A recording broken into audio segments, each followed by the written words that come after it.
Good afternoon children and friends.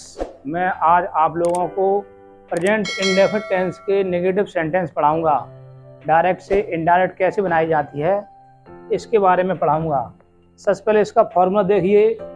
Said to की जगह told होता है। क्या होता है? सेड टू की जगह टोल्ड होता है। कॉमा इनवर्ट कॉमा की जगह that. Do not comma does not होता है डिड नॉट। अब सबसे पहले इसमें सर्वनाम में परिवर्तन दोबारा एक बार फिर रिवीजन करा रहे हैं। फर्स्ट पर्सन कौन कौन से होते हैं? आई और वी। सेकंड पर्सन कौन सा होता है? यू। और थर्ड पर्सन कौन से होते हैं? ही, सी, इट, दे या किसी का नेम।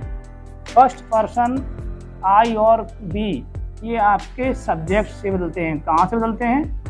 सब्जेक्ट से बदलते हैं। और जो यू सेकंड पर्सन होता है वो हमेशा कर्म से बदलता है। कहाँ से बदलता है? कर्म से। ही, सी, इट, दे या किसी का नेम ये नहीं बदलते हैं। ये नहीं बदलते हैं। इतना समझ में आया? सबसे पहले समझो। सेड टू क्या हो जाएगा? टोल्ड। कॉमा इनवर्ट कॉमा की जगह दैट। और do not comma does not की जगह पर डिड नॉट का प्रयोग होगा। कब? जब हम किसी भी वाक्य की नेगेटिव सेंटेंस की इनडायरेक्ट बनाएंगे तब। देखो जैसे ही है, आगे आपको समझना है ही है क्या। ही आपका सब्जेक्ट है। क्या है? सब्जेक्ट है। और मी क्या है? ऑब्जेक्ट। मी क्या है? ऑब्जेक्ट। समझना है। ये इस साइड का जो भाग होता है वो आपका रिपोर्टिंग स्पीच का भाग होता है। इस साइड का पूरा जो भाग है वो क्या होता है? Reporting speech. Reporting speech. REPORTING। Reporting speech समझना है। और इस साइड का पूरा भाग ये होता है रिपोर्टेड स्पीच। Reported speech. हाँ, दोबारा फिर समझिए। इस साइड का जो भाग है वो रिपोर्टिंग स्पीच होता है और इस साइड का भाग जो है रिपोर्टेड स्पीच होता है। इसलिए आप समझना है ही क्या है? आपका सब्जेक्ट है। ही की जगह ही। और सेड टू की जगह क्या होगा? टोल्ड। इतना समझ में आया? ही की जगह ही, सेड टू की जगह टोल्ड और मी की जगह me. He told me comma inverted comma की जगह that. He told me that। इतना समझ में आया? He told me that। I first person है। I क्या है? First person. ये भी सब्जेक्ट है। ये रिपोर्टेड स्पीच का सब्जेक्ट है। तो I जो फर्स्ट पर्सन है, I बदलता कहाँ से? सब्जेक्ट से। तो यहां से बोलेगा सब्जेक्ट से। I सब्जेक्ट है और he भी सब्जेक्ट है। इतना समझो। आई भी सब्जेक्ट होता है और ही भी सब्जेक्ट होता है। आई बदलते हैं सब्जेक्ट से। तो जब सब्जेक्ट हटाते हैं तो सब्जेक्ट ही उस जगह पर आता है। तो आई की जगह क्या आ जाएगा? ही। डू नॉट की जगह क्या हो जाएगा? मैंने बताया डू नॉट लगा हो या डज नॉट लगा हो तो उसकी जगह हम डिड नॉट का प्रयोग कर देते हैं। तो इस जगह क्या आ जाएगा? Did not. He did not teach. इतना समझ में आया? आई की जगह पर ही हो गया, डू नॉट की जगह पर डिड नॉट हो गया, टीच की जगह पर टीच हो गया। अब यू जो आपका ऑब्जेक्ट है। कैसे पहचान कर लिया कि आप ये ऑब्जेक्ट है? मैं तो कह रहा हूँ ये सब्जेक्ट है, लेकिन नहीं, वर्ब के बाद हमेशा ऑब्जेक्ट ही आता है। जो यू होता है हमेशा बदलता कहाँ से? कर्म से। अब आपको पहचानना पड़ेगा कि रिपोर्टिंग स्पीच में कर्म कहाँ है? ये कर्म है। यू बदले जाएगा। यू बदलता है कर्म से, तो यू बदलेंगे कर्म से मी से। जब हम कर्म को हटाएंगे तो उस जगह कर्म ही आएगा। तो यू भी कर्म है और मी भी कर्म है, तो मी ही आ जाएगा। तो ही told me that he did not teach me. अब नाउ आपका निकटता सूचक शब्द है। नाउ का क्या होता है? देन। THEN full stop. आप लोगों को समझ में आया है? दोबारा फिर समझा दे रहे हैं।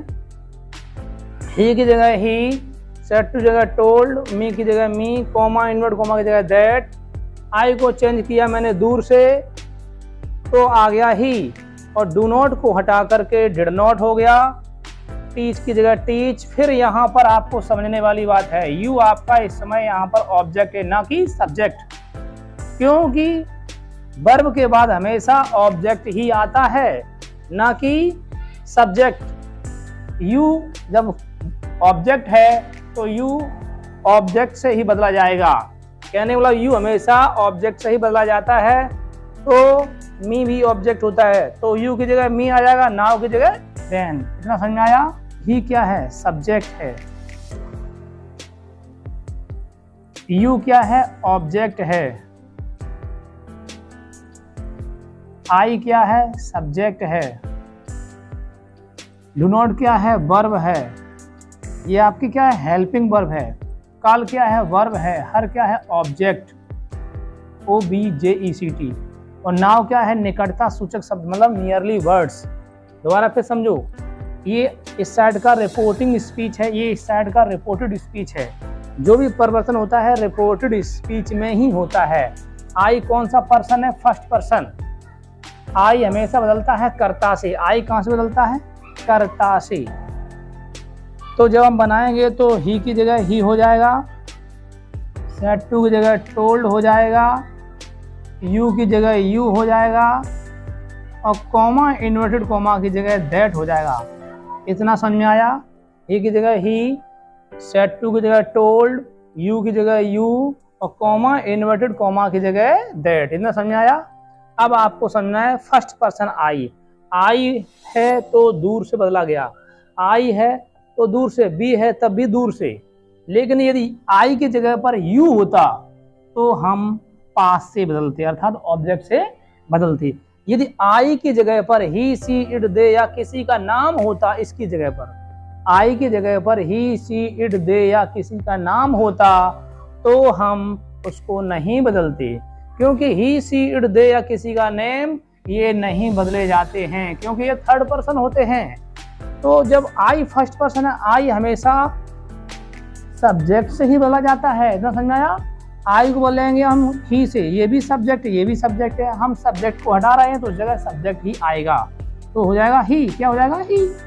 और डू नॉट की जगह मैं बताया था, डू नॉट लगा हो या डज नॉट तो क्या हो जाता है? डिड नॉट, तो हो जाएगा डिड नॉट। इतना समझ में आया? नहीं समझ में आया? आई को हटा करके, आई को बदला मैंने दूर से, ही से तो ही आ गया, डू नॉट को हटा करके डिड नॉट हो गया। कॉल, तो वर्ब की first form call, CALL, call. फिर अब यहाँ आपको फिर समझने में परेशानी होगी। हर इस समय क्या है? वर्ब के बाद हमेशा ऑब्जेक्ट ही आता है। हर देखो ऑब्जेक्ट वाले कॉलम में लिखा होगा, कर्म वाले कॉलम में ये सब कर्म है। Me, us, you, me, us, you, him, her, it, them, him, her, ये सब ऑब्जेक्ट हैं। अब हर कौन सा पर्सन है? थर्ड पर्सन है, ये नहीं बदला जाएगा। अगर इसी जगह पर, हर की जगह पर क्या होता? यू होता तो हम बदलते, यू ऑब्जेक्ट होता तो हम बदलते पास से, तो फिर यहां से बदलते, लेकिन यू है नहीं, समझे? अगर इसी जगह पर मी होता, दोबारा फिर समझा रहे हैं, इसी जगह पर मी ऑब्जेक्ट होता तो मी बदलते हम कर्ता से, तो यहां से बदलते, लेकिन मी भी नहीं है। अगर इसी जगह होता अस, US, तो हम कहां से बदलते? अस को भी हम सब्जेक्ट से बदलते, अस को भी हम सब्जेक्ट बोलते ही से, तो यहाँ हिम हो जाता, लेकिन यहाँ ना अस है, ना मी है, ना यू है क्या? थर्ड पर्सन हर है। हर, him, it, them, him, her ये नहीं बदले जाते हैं। इतना समझ में आया आप लोगों को? तो हर की जगह हर और नाउ की जगह देम। ये बात आपका पूरा कंप्लीट हो गया। समझ आई आप लोगों को? तो हम फोर्थ सेंटेंस बता रहे हैं। तो राम सेड टू श्याम, जो राम आपका क्या है? सब्जेक्ट है। क्या है ये?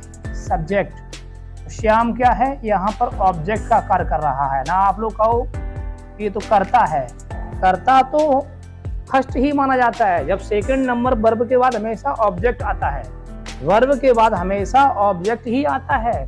अब मोहन इस साइड का जो भाग में, मोहन आपका सब्जेक्ट है, इस साइड के भाग में मोहन सब्जेक्ट है। ये रिपोर्टिंग स्पीच का भाग है, ये रिपोर्टेड स्पीच का भाग है।